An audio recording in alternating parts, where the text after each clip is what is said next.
Hello, bienvenue sur Little Garden, une nouvelle vidéo d'aquariophilie et aujourd'hui on va parler de la restauration complète de par sa population à sa configuration. Mon bac de 20 litres, c'est ce premier bac que j'ai mis en eau afin d'accueillir un bêta splendens donc qui cohabitait avec quelques crevettes japonica. Les crevettes comme le bêta sont décédées, ont rendu l'âme. C'était il y a environ 2 ans, hein.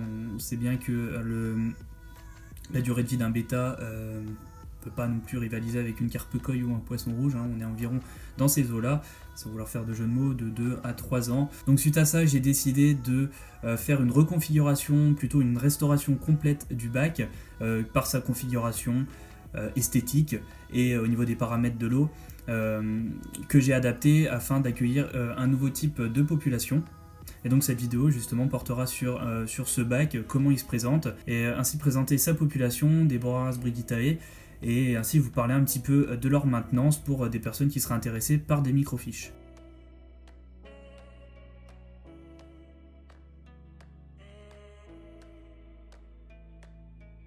Alors je sais bien que pour certains, entendre microfiche dans un 20 litres, ça peut pas forcément paraître envisageable, dans la mesure où c'est pas parce qu'on entend microfiche, donc par dénomination petit poisson, que ces derniers vont forcément être adaptés. Même un poisson qui fait 1 mm de longueur, c'est pas pour autant qu'il va être adapté pour être mis dans un 10 litres ou un 15 litres. Mais il y a quand même certaines espèces qui peuvent répondre à certains critères pour justement être adaptées dans un aquarium d'un certain volume, ou plutôt avec une certaine façade. Afin de ne pas trop s'attarder là-dessus, il n'est pas exclu que je fasse une vidéo sur différents types de microfiches avec leurs critères d'adaptabilité au niveau du volume, ou plutôt façade, comme je l'ai dit. Donc ces poissons Boraras brigitae répondent plutôt à un critère de poisson en banc, donc majoritairement comme beaucoup de poissons d'aquarium, les guppies, etc. Mais on va surtout se baser principalement sur justement la façade qu'on va pouvoir leur offrir au niveau de la distance de nage. Parce que là aussi, choisir une population ne se fait pas uniquement en fonction du volume disponible, il se fait surtout au niveau du volume disponible, mais par rapport à un critère notamment de pollution. La surcharge d'un bac peut très bien mener à un pic de nitrite, et là c'est un petit peu compliqué. C'est pour ça que d'ailleurs il est plutôt facile de dire d'une manière générale, on l'entend quand même relativement souvent, que les petits bacs d'un petit volume avec une certaine population peuvent être plus difficiles à maintenir que des gros bacs, parce que en fonction de la population qu'on intègre dans notre petit volume, ce sont notamment des poissons qui polluent pas vraiment, donc ça c'est plutôt cool. Au niveau des paramètres de maintenance, on va rester sur un pH assez neutre, environ 7, donc c'est quelque chose d'assez classique. Au niveau de la dureté de l'eau, il faudrait une eau moyennement dure, voire assez douce, environ 10, plus ou moins, on va plutôt rester entre 8 et 10, voilà, 10 degrés GH, c'est correct. Une température, donc là j'ai un thermomètre, un chauffage qui permet de maintenir une température à environ 25 degrés, c'est plutôt correct, hein. C'est des poissons d'eau chaude, avec un courant assez faible. Donc au niveau du filtre, c'est un filtre d'Enerlé, j'avais un cyano avant, mais bref, j'étais emmerdé la majeure partie du temps. Du coup, je me suis tourné vers un d'Enerlé, c'est le même filtre que j'utilise pour mon aquarium qui accueille mes killies, et j'en suis ultra content. Voilà, le débit est relativement correct. Bon, j'ai cassé le courant contre la vitre, et c'est parfait. Donc au niveau de la quantité, comme je l'ai dit, j'ai 9 individus. Niveau quantité d'individus, c'est vraiment proportionnel, ainsi qu'en corrélation avec votre façade disponible, donc bien entendu le volume. C'est pour ça que le volume n'est pas complètement à exclure, parce qu'un bac avec un gros volume va bien entendu disposer d'une plus grande façade, donc une distance de nage plus conséquente. Mais pour un minimum d'individus, je partirais entre 8 et 10 individus minimum, mais tout ça, voilà, la quantité d'individus va quand même bien entendu dépendre de la distance de nage, et parce que c'est des poissons de banc, donc ils forment un banc, et pour nager c'est quand même mieux d'avoir des individus qui se sentent non pas trop à l'étroit. Par rapport à l'alimentation, dans leur milieu naturel, malgré leur petite taille, ça va être des petits poissons carnivores, donc ils vont se nourrir de micro insectes, etc.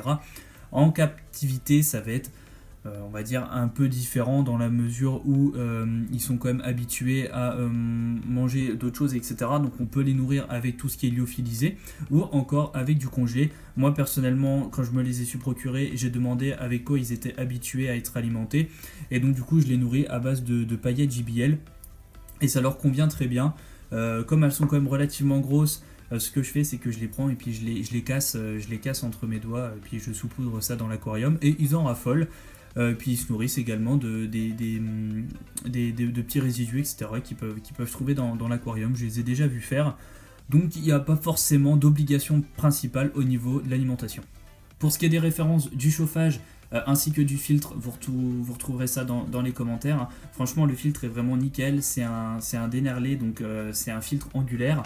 Et pour les nano-aquariums d'un volume entre 15 à 30-35 litres, il va vraiment être parfait. Franchement, j'ai rien à dire là-dessus, j'en suis absolument pas déçu. Il est ultra pratique, il ne s'encrasse pas très vite contrairement à d'autres filtres. Donc franchement, il est vraiment top. Donc au niveau du substrat, j'ai conservé mon ancien substrat. Donc c'est du Manado, mais je les ai recouverts de gravier, d'un petit gravier noir, voilà, pour changer un petit peu d'esthétique.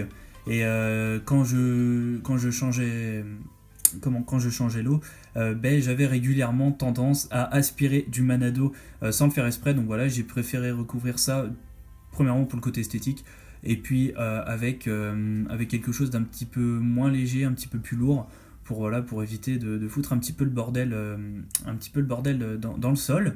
Au niveau des plantes, j'ai mis quelques hydrophylla ainsi que des anubias que j'ai conservé de l'ancien setup avec une branche, voilà, pour le côté esthétique, ainsi qu'une pierre dans le fond. J'en avais encore jamais mis dans mes aquariums. Mais voilà, je préférais changer, j'ai rajouté une pierre. Bien entendu, quand vous procurez une pierre, quel que soit l'endroit, que ce soit en magasin ou dans la nature, n'hésitez pas à bien la faire bouillir pour éliminer toutes les toxines et les bactéries, parce que bon, après ça pourrait être facilement emmerdé. Et donc vous voyez sans doute dans le fond, j'ai, on va dire, des derniers habitants au niveau de ce bac. Ce sont des escargots carnivores, donc j'ai fait une vidéo là-dessus, donc la Nemtom Elena. Je m'en étais procuré parce que j'avais une invasion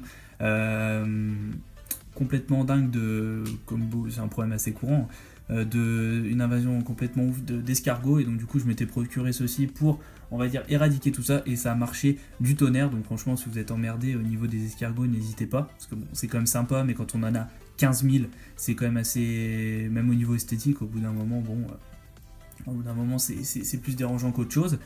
Et donc du coup je m'étais procuré ces escargots là, et ils sont vraiment super sympas à observer. Au niveau des changements d'eau, je change un tiers de l'eau de manière hebdomadaire, à peu près une fois tous les 15 jours, et avec un gros nettoyage du filtre mensuel, et tout se passe très bien, dans la mesure où de toute façon, comme je l'ai dit, c'est vraiment pas une population très polluante. Je suis vraiment pas embêté.